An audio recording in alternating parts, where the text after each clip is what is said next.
पप्पू शिलाजीत को, जो कि ओयो में एक लड़की के साथ धमा चौकड़ी मचाने आया हुआ था।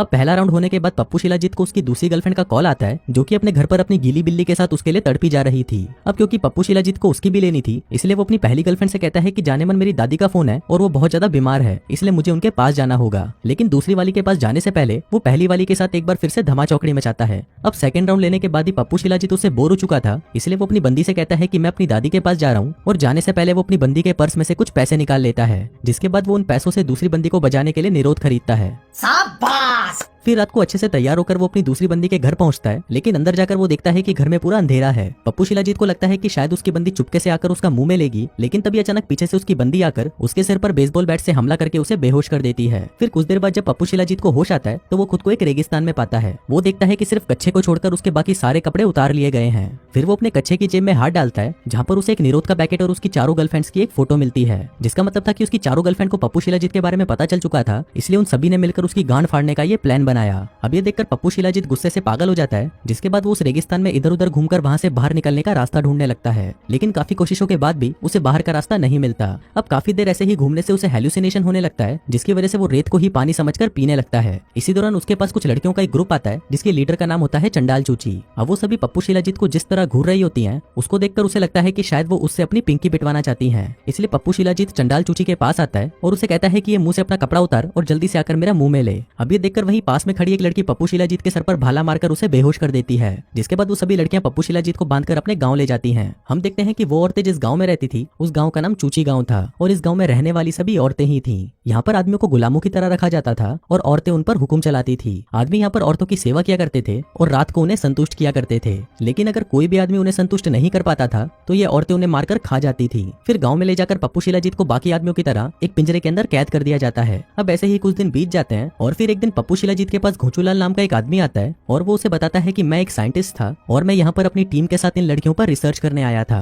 दरअसल हम ये देखना चाहते थे कि ये औरतें हमारे छोटे पप्पू को 2-2 घंटों तक अपने मुंह में कैसे ले सकती हैं, लेकिन जब मेरी टीम वालों ने इन्हें मुंह में दिया तो ये औरतें चूसने की जगह उनका काट कर खा गई और फिर उन्हें जान से मार डाला। इसके बाद वो सभी औरतें मुझे भी मारने वाली थी, लेकिन यहाँ की एक प्रीस्ट ने मुझे इनसे खरीद लिया और मैं बच गया। फिर जाने से पहले वो पप्पू शिलाजीत से कहता है कि आज रात को यहाँ पर एक फेस्टिवल होने वाला है, जहाँ पर ये औरतें कुछ आदमियों की बलि देंगी। फिर रात को जब वो औरतें पप्पू शिलाजीत को लेने आती हैं तो उनको देखकर वो चूतियों वाली हरकतें करने लगता है ताकि वो उसे पागल समझकर छोड़ दें, लेकिन इससे उन औरतों को कोई फर्क नहीं पड़ता और वो उसे बांधकर दूसरे आदमियों के साथ घसीटते हुए स्टेज तक ले जाती हैं। इसके बाद वहाँ पर गांव की पुजारन काली शक्ति आती है, जो कि एक एक करके उन आदमियों के छोटे पप्पू को काटने लगती हैं। अब ये देखते ही पप्पू शिलाजीत की फटकर 464 हो जाती है, लेकिन फिर जब उसकी बारी आती है तो रानी उसके सामान को काटने से मना कर देती है, क्योंकि रानी को ऐसा लगता है कि पप्पू शिलाजीत उसकी वो प्यास बुझा सकता है जो कि बाकी के आदमी नहीं बुझा पाए। फिर रात को पप्पू शिलाजीत को रानी को संतुष्ट करने के लिए उसके कमरे में भेजा जाता है। अब उसको देखकर रानी कहती है कि मुझे पीछे से डलवाने में बहुत मजा आता है। अब ये सुनकर पप्पू शिलाजीत खुश हो जाता है और सोचता है कि आज तो मैं इसकी पीछे से लूंगा, लेकिन तभी वहाँ पर कुछ लड़कियां आती हैं और पप्पू शिलाजीत को पकड़कर नीचे लिटा देती हैं, जिसके बाद एक प्लास्टिक का घोड़ा लाकर सीधा उसकी गांड में घुसा दिया जाता है। फिर अगली सुबह हम पप्पू शिलाजीत को देखते हैं जो कि लंगड़ा कर चल रहा होता है।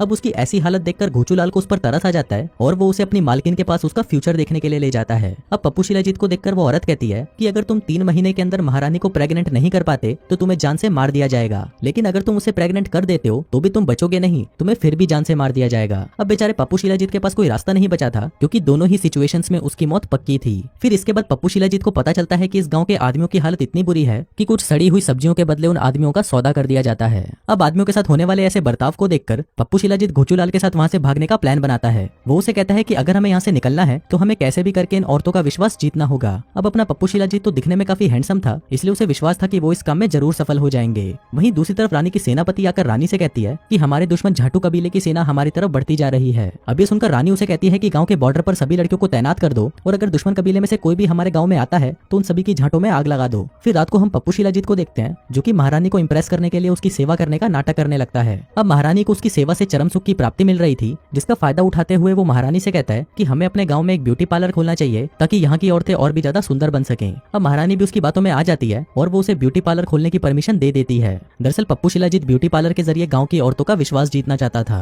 फिर अगले ही दिन पप्पू शिलाजीत और घोचूलाल मिलकर एक पुरानी सी बिल्डिंग को रेनोवेट करते हैं और उसे एक ब्यूटी पार्लर में बदल देते हैं। फिर कुछ देर बाद उनकी दुकान पर गांव की सबसे बदसूरत लड़की आती है, लेकिन इसके बाद भी पप्पू शिलाजीत और घोचूलाल मिलकर उसका ऐसा मेकओवर करते हैं कि वो बदसूरत से एकदम खूबसूरत आइटम बन जाती है। अब उसकी खूबसूरती को देखते ही गांव की बाकी औरतें भी पागल हो जाती हैं और वो सभी पप्पू शिलाजीत के पास आकर उनको भी वैसा ही खूबसूरत बनाने को कहती हैं। अब धीरे धीरे हम देखते हैं कि पप्पू शिलाजीत गांव की लड़कियों के बीच पॉपुलर हो जाता है और जो पैसा वो उन लड़कियों से कमाता है वो सारा पैसा वो महारानी पर उड़ा देता है ताकि वो उसे इंप्रेस कर सके। फिर एक दिन डिनर के दौरान वो महारानी से कहता है कि मैं आपको बहुत पसंद करता हूँ और मैं आपसे शादी करना चाहता हूँ, लेकिन महारानी उसकी बातों में नहीं आती और उसे कहती है कि मेरे से दूर रहो। वो कहती है कि तुम एक आदमी हो और तुम्हारी यहाँ पर कोई औकात नहीं है। इसी दौरान वहाँ पर एक औरत भागती हुई आती है और महारानी से कहती है कि ये बच्ची कुएं में गिर गई थी, हमने इसे बाहर निकाल तो लिया लेकिन ये होश में नहीं आ रही। अब ये देखकर पप्पू शिलाजीत जल्दी से उस बच्ची को पकड़कर उल्टा लटका देता है जिससे उसका सारा पानी बाहर निकल जाता है और वो होश में आ जाती है। अब ये देखकर गांव की औरतें बहुत खुश होती हैं और उसे इस गांव का हीरो बना दिया जाता है। जिसके बाद अगले दिन हम देखते हैं कि पप्पू शिलाजीत को गांव की औरतों से इज्जत मिलना शुरू हो जाती है और ऐसा पहली बार हो रहा था कि ये औरतें किसी आदमी को इतनी इज्जत दे रही थी।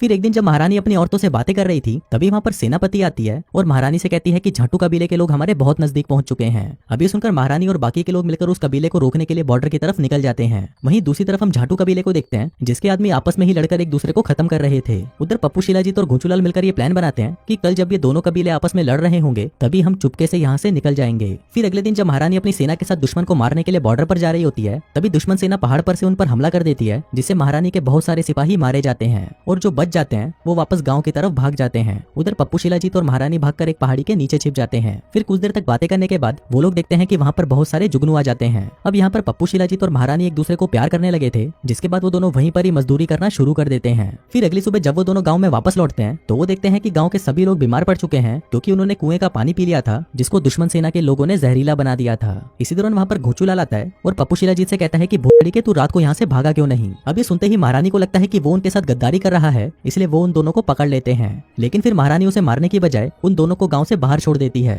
अब वो दोनों वहां से जा ही रहे थे कि तभी पप्पू शिलाजीत को एहसास होता है कि उन कबीले वालों को उनकी जरूरत है, इसलिए वो घोचूलाल से कहता है कि हमें अपने कबीले में वापस जाना होगा। लेकिन घोचूलाल उसे मना कर देता है और उसे कहता है कि तू चूतिया हो गया है। लेकिन अब पप्पू शिलाजीत उस कबीले में जाने का मन बना चुका था इसलिए वो भागकर उस कबीले की तरफ जाने लगता है। वहीं दूसरी तरफ झाटू कबीले की सेना चूची कबीले पर हमला कर देती है और वो लोग उन औरतों को मारकर अपना गुलाम बनाने लगते हैं। वहीं चूची कबीले की औरतें अपना पूरा जोर लगाकर उनसे लड़ने की कोशिश करती हैं लेकिन वो उन आदमियों से जीत नहीं पाती। अब वो सभी औरतें उन आदमियों के आगे हार मानने ही वाली थी कि तभी वहाँ पर सफेद घोड़े पर बैठकर पप्पू शिलाजीत आ जाता है, जिसके बाद वो झाटू कबीले के लीडर को लड़ाई के लिए चैलेंज करता है। अब वो लीडर भी उसका चैलेंज एक्सेप्ट कर लेता है जिसके बाद वो दोनों लड़ाई करने लगते हैं। अब शुरू में तो पप्पू शिलाजीत कुत्ते की तरह मार खाता है लेकिन फिर बाद में पप्पू शिलाजीत अपने पिछवाड़े का पूरा जोर लगाकर झाटू कबीले के लीडर को मार डालता है। फिर कुछ महीनों बाद हम देखते हैं कि चूची कबीले में सब कुछ ठीक हो चुका है और कुछ दिनों में उन लोगों को खबर मिलती है कि महारानी प्रेग्नेंट है और उनके पेट में जो बच्चा है वो पप्पू शिलाजीत का है। और जैसा कि उस पुजारन ने बताया था कि अगर उसने महारानी को प्रेग्नेंट कर दिया तब भी उसे जान से मार दिया जाएगा। इसके बाद हम देखते हैं कि पप्पू शिलाजीत को स्टेज पर लाया जाता है ताकि वो लोग वहां पर उसकी बलि दे सकें और इसी के साथ ही ये कहानी यहीं खत्म हो जाती है।